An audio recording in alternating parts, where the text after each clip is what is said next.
tingin namin dito kay Sara Duterte ay medyo madali na kasi nakaraang panahon, nakaraang 19th Congress, very extensive na yung ginawang hearing with the authentic document from the COA, etc.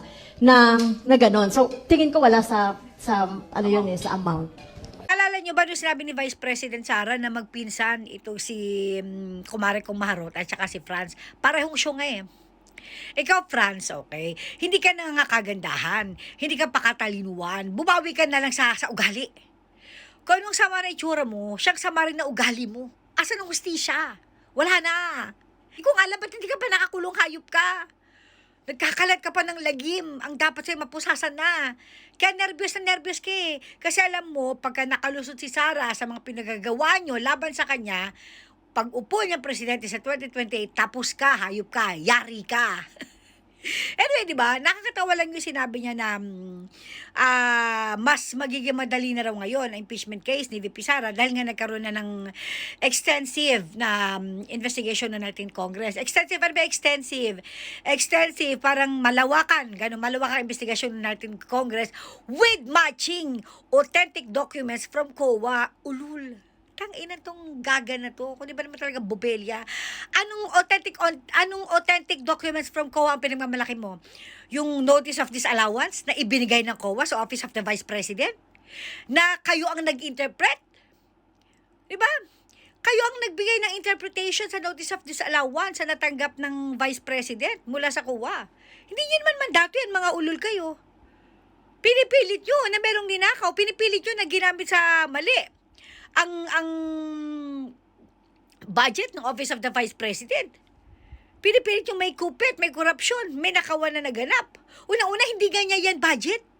Budget yan ni Bangag. Ibinigay lang sa Office of the Vice President para nga magamit sa confidential funds.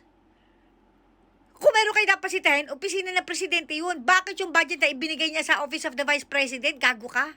Anyway, ang pagkakaroon ng notice of disallowance doesn't mean okay na meron kang ninakaw o meron kang kinupit. Wala kang flood control project yan si Sara. Naalala yung sinabi ni Leviste? Walang allocations ang mga Duterte. Kaya walang may interest eh na bulat-latin talaga ng bonggang-bongga yung Cabral files kasi wala ang Duterte sa listahan.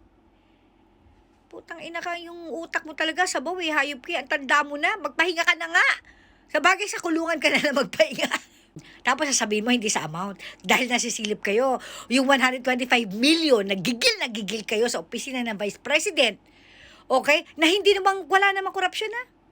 Notice of disallowance lang kasi nga merong requirements na hinihingi ang COA na hindi agad na ibigay ni VP Sara. Yun lang yun. Pero may ninakaw, may kinupit, may corruption. Walang ganun.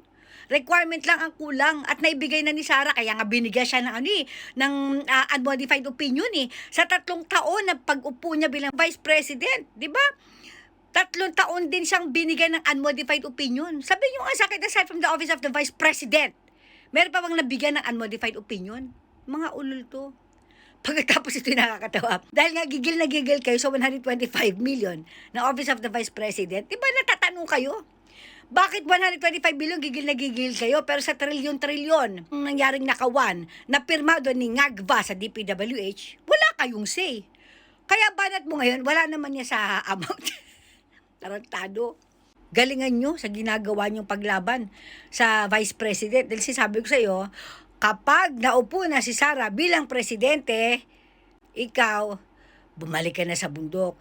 Kung ayaw mong magpahinga hanggang mamatay ka, sa loob ng kulungan, hayop ka.